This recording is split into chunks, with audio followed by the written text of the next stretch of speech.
दोस्तों, आप शॉपिंग करने के लिए जूडियो, वेस्ट साइड, जारा या फिर रिलायंस रिटेल कई सारे आउटलेट में जाते हैं और वहां देखते हैं एक से एक डिजाइनिंग और एक से एक कॉन्सेप्ट पर इंटीरियर डिजाइनिंग होती है।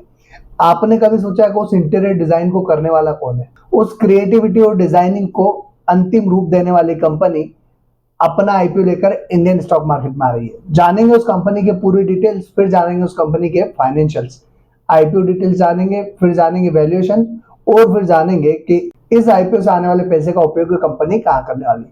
अंत में जानेंगे कि क्या ग्रे मार्केट में इसकी कोई प्रीमियम देखने को मिल रही है और फिर जानेंगे कि इस आईपीओ में हमें निवेश करना है या नहीं करना है। नमस्कार दोस्तों, मेरा नाम राजेंद्र सिंह गोड़ है और आपने देखना शुरू कर दिया एसएमबीआई फाइनेंशियल का यूट्यूब चैनल, जहां हम हमेशा स्टॉक मार्केट से रिलेटेड खबरों पर बात करते हैं और साथ ही साथ आईपीओ का पूरा विश्लेषण करते हैं। इस कड़ी में आज हम जो कंपनी लेके आए हैं उसका नाम है safe enterprise retail fixtures limited.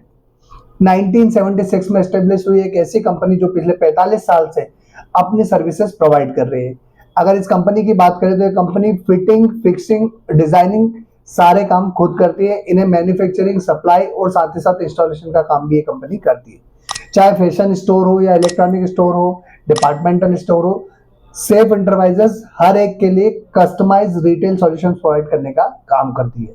अगर हम इस कंपनी के प्रोडक्ट पोर्टफोलियो की बात करें तो इसके प्रोडक्ट में गोंडोला स्लेविंग, सुपरमार्केट के लिए modular cells, checkout counters, ergonomic design customer experience बेहतर बनाते हैं, display rack and stand, fashion, electronic and FMCG के लिए customize rack, mannequins and visual display store की खूबसूरती और ब्रांडिंग के लिए को बढ़ाने में काम आते हैं, स्टॉक रूम के लिए हाई कैपेसिटी सेल्स बनाने का काम करती है और इनोवेटिव सॉल्यूशन जो नए रिटेल ट्रेंड्स को ध्यान में रखकर बनाए जाते हैं। एक बार हम इस कंपनी के क्लाइंट बेस की बात करें तो Zudio, west side, Godrej naturals, Reliance retail और फ्यूचर ग्रुप इसके मेन कस्टमर्स में शामिल है। इसकी प्रोडक्शन यूनिट की बात की जाए तो 2 प्रोडक्शन यूनिट इसकी मुंबई में, एक ठाणे में महाराष्ट्र में है और इसके अलावा इस कंपनी की फ्रेंचाइजीज भी है। तो 2 फ्रेंचाइजी नवी मुंबई और हैदराबाद में और 2 डिस्ट्रीब्यूटर दुबई और कैंसस सिटी यूएसए में। कंपनी अपने प्रोडक्ट्स को भारत के 25 से अधिक राज्यों और केंद्र शासित प्रदेश में सेल करने का काम करती है, जिसमें सबसे बड़ा रेवेन्यू कंपनी का महाराष्ट्र, कर्नाटक और गुजरात जैसी स्टेट से आता है। 31 अक्टूबर 2024 तक कंपनी की डिजाइनिंग टीम में 15 कर्मचारी है जो हर एक रिटेल प्रोडक्ट को इनोवेटिव और कस्टमाइज्ड टच देने का काम करते हैं। अब एक बार हम इस कंपनी की आईपीओ डिटेल्स की बात कर लेते हैं तो 20 जून के दिन आईपीओ शुरू हो चुका है, 24 जून तक खुला रहेगा। 5 रुपए फेस वैल्यू वाला शेयर है, 135 रुपए से 138 रुपए का प्राइस बैंड होने वाला है। 169.74 करोड़ का आईपीओ साइज है जो कि पूरा का पूरा फ्रेश इशू है, बुक बिल्ड इशू टाइप है, एनएससी का एसएमई आईपीओ है। अब एक लॉट में रिटेल के लिए कितना इन्वेस्टमेंट लगेगा और एचएनआई के लिए कितना, तो वो हम एक बार समझ लेते हैं। तो रिटेल का एक लॉट 1000 शेयर का होगा 1,38,000 रुपए के लिए। रिटेल का मैक्सिमम भी यही होने वाला है। स्मॉल एचएनआई का जो मिनिमम इन्वेस्टमेंट होगा 2 लॉट के लिए आपको अप्लाई करना होगा 2000 शेयर के लिए 2,76,000 रुपए के लिए। अब एक बार हम इस कंपनी के फाइनेंशियल्स देख लेते हैं। तो फाइनेंशियल्स की बात करें तो मार्च 24 से मार्च 25 तक के कंपनी ने अपने फाइनेंशियल शो किए।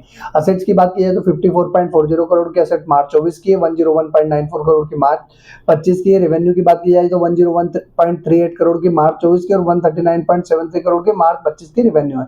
प्रॉफिट आफ्टर टैक्स की बात की जाए 23.09 करोड़ का मार्च 24 का, 39.19 करोड़ का मार्च 25 का प्रॉफिट है। नेटवर्थ की बात की जाए 28.99 करोड़ की मार्च 24 की, 72.08 करोड़ की मार्च 25 के नेटवर्थ है। रिजर्व एंड सरप्लस की बात की है 4.36 करोड़ के रिजर्व मार्च 24 के थे और 54.92 करोड़ के मार्च 25 के रिजर्व है कंपनी। बोरोइंग की बात की जाए तो कोई भी बोरोइंग कंपनी ने नहीं कर रखी।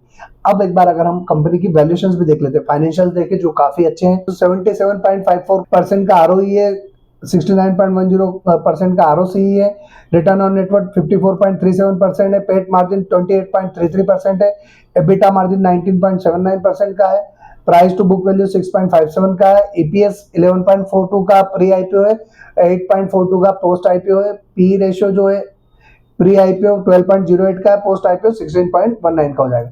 तो दोस्तों कंपनी के फाइनेंशियल्स काफी जबरदस्त है, वैल्यूएशन भी काफी अट्रैक्टिव है, प्राइस की बात किया है तो भी अच्छी है, तो ओवरऑल कंपनी अच्छी दिखती है। अब बात आती है कि इस कंपनी को जो आईपीओ लाने के पीछे का मकसद क्या है, आईपीओ से आने वाले पैसे का उपयोग कहाँ करने वाली है कंपनी, तो वो हम एक बार देख लेते हैं। Funding the capital expenditure requirement towards setting up a new manufacturing unit. नई मैन्युफैक्चरिंग यूनिट के लिए 65.89 करोड़ रुपए का उपयोग करने वाले हैं। Investment in the subsidiary safe Price Retail Technologies Private Limited for financing its capital expenditure requirement in relation toward installation of additional plant and machinery 6.99 crore का उपयोग करने वाले हैं. To meet working capital requirement of the company 30 crore का उपयोग करने वाले हैं. Investment in the subsidiary Safe Enterprises Retail Technologies Private Limited to meet working capital requirement 10 crore रुपए का उपयोग वहां करने वाले हैं और बाकी पैसे का जनरल कॉर्पोरेट पर्पस के लिए उपयोग करने वाले हैं.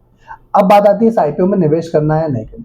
दोस्तों उससे पहले अगर अभी तक चैनल सब्सक्राइब नहीं किया तो चैनल सब्सक्राइब करके बेल आइकन जरूर प्रेस कर दीजिएगा. व्हाट्सएप, टेलीग्राम, इंस्टाग्राम, फेसबुक सभी का लिंक डिस्क्रिप्शन में दे रखा है जहां से आप हमें ज्वाइन कर सकते हो, लेटेस्ट अपडेट प्राप्त कर. Free of cost demat account का लिंक भी डिस्क्रिप्शन में जहां से आप अपना free of cost demat account open कर सकते हैं. अभी ग्रे मार्केट की प्रीमियम की बात करें तो 17% के आसपास की इसकी प्रीमियम देखने को मिलती है. कंपनी अच्छी है, फाइनेंशियल्स अच्छे, वैल्यूएशन अच्छी है, डेट फ्री कंपनी है. जो पैसा आने वाला है उससे पूरा कंपनी एक्सपेंशन करने वाली है और 17% के आसपास की इसकी ग्रे मार्केट की प्रीमियम है. ओवरऑल इस आईपीओ में निवेश किया जा सकता है, बट आपको क्या करना है, आपको खुद की रिसर्च करना है, अपने फाइनेंशियल एडवाइजर से कंसल्ट करना है और अपनी फाइनेंशियल कंडीशन देखने के बाद डिसाइड करना है कि इस आईपीओ में आपको निवेश करना है नहीं करना. आपका डिसीजन क्या है कमेंट बॉक्स में कमेंट करके जरूर बताइएगा और ऐसे तमाम सारे लेटेस्ट और फाइनेंशियल अपडेट्स के लिए हमारे साथ जुड़े रहें. आज के लिए इतना ही, अगले वीडियो में फिर मिलेंगे, तब तक के लिए जय हिंद.